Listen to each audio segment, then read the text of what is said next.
You are welcome to LFN What's Your Say?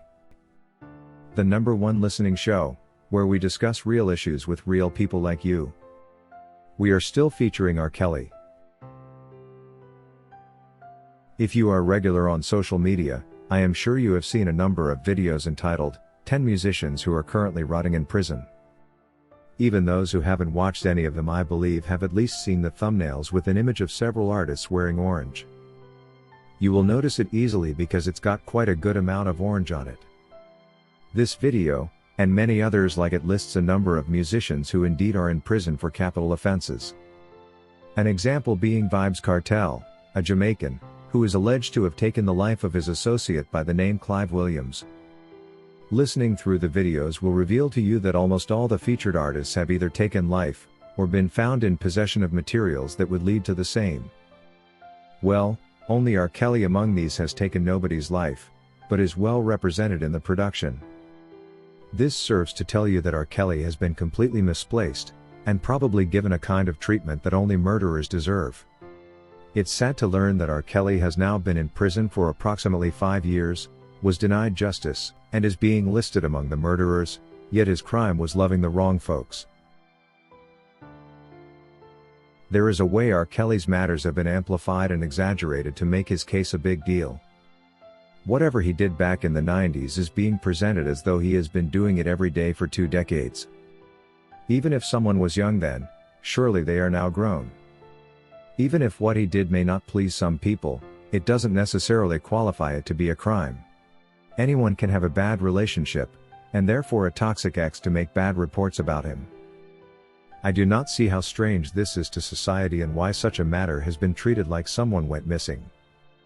No wonder the prosecution is doing whatever they can in their capacity, to make sure the RICO charges they have imposed on R. Kelly hold. Because only these can fetch them the sentence they wish to see R. Kelly receive.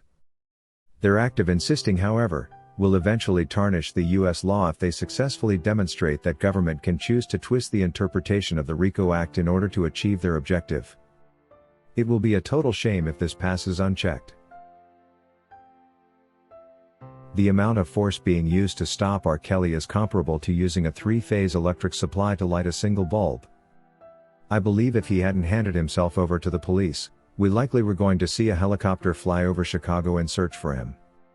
So much unnecessary drama. Just too much energy has been applied to take down one man. Regarding the video, journalists simply want to get there before everyone else. They want to predict things before they occur. The reason such videos are made is to make the world think it's okay to give him a punishment as harsh as that serial killers get.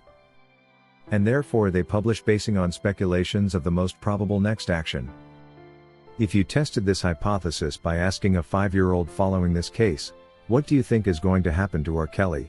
They will probably tell you, he is going to be locked up for the rest of his life. If even a little child can feel the excessive energy and draw a conclusion, what about an adult journalist who wants to make the first video describing this unproportional force? According to Twanda, it's no surprise to me that our own R. Kelly is now being grouped together with murderers and even worse. That is the power of propaganda at play. When propaganda is used as a strategy, the good people become bad, and the bad people can be well marketed to us as angels. There is no limit to what the system can achieve if propaganda is at play. Just to be reminded, propaganda was the reason nations rose against nations back in the past. It had a great role to play during the World Wars, to the extent that governments begun to have what was termed as the minister in charge of propaganda. The problem with applying propaganda in law, however, is that it makes the entire case turn into a political scandal, and this destroys the image of the entire institution. According to someone, I am glad this trial has had a sort of break before the sentencing, because in most cases, people tend to have a more understanding heart after they have dug deeper into the facts. People tend to jump into conclusions at the beginning of most things. So I pray that justice is eventually served and R. Kelly is released as it should be. The video, however, shows you what opinion of R. Kelly has been sold out there. He has been called all kinds of names including predator, but the reality could be so different. Among 10 random men, you will hardly find 3 better men than R. Kelly. People find it easier to talk from a distance than come out to be scrutinized themselves. That's why it's common to find ordinary people with no name to protect making unbelievable comments about celebrities, because they know well they will never be put on the stand themselves. According to Duff Frankenstein, this whole case is clearly prejudicial, because I don't see a reason to justify those RICO charges placed on Kells. Watching certain interviews makes one wonder why the government is insisting on RICO charges, when R. Kelly has not violated the act in any way. This is all aimed at making his case appear bigger than it actually is. The intention is to criminalize him as much as possible. I know Kells will be free someday and all those responsible for his pain will drown in guilt. Even Bill Cosby was the guilty one until he got released. This life is like a roller coaster. Today you are up and tomorrow you are down. Today you are the guilty one and who knows? Tomorrow you could be the most innocent.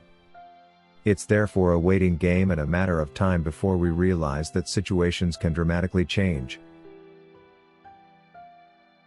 According to Sandra, anyone cheering the actions of the government against R. Kelly simply doesn't understand that for as long as injustice can be done to one person, none of us is safe.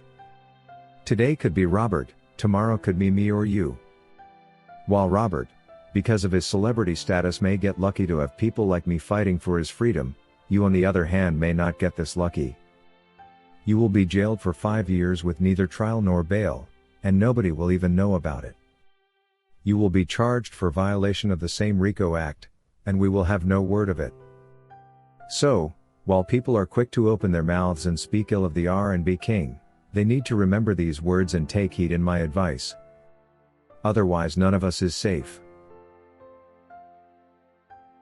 I actually did watch that video on YouTube and trust me, it's a shame that someone as loving and caring as Robert can be grouped among hooligans that have killed and done worse. But we need to understand that this is the world we all live in. The real fair judgment is only by the Lord. If you wish to take part in a live interview discussing any of these topics, let us know by sending an email to sashalfnmedia@gmail.com for scheduling. Thank you for watching today's video, a production of LFN Media, giving you another perspective of issues at hand. We make it our business to keep you updated with the truth amidst the cloud of lies the media wants you to believe. It is therefore important to subscribe to this channel, hit the bell icon and allow all notifications so that you don't miss out whenever we publish a new video.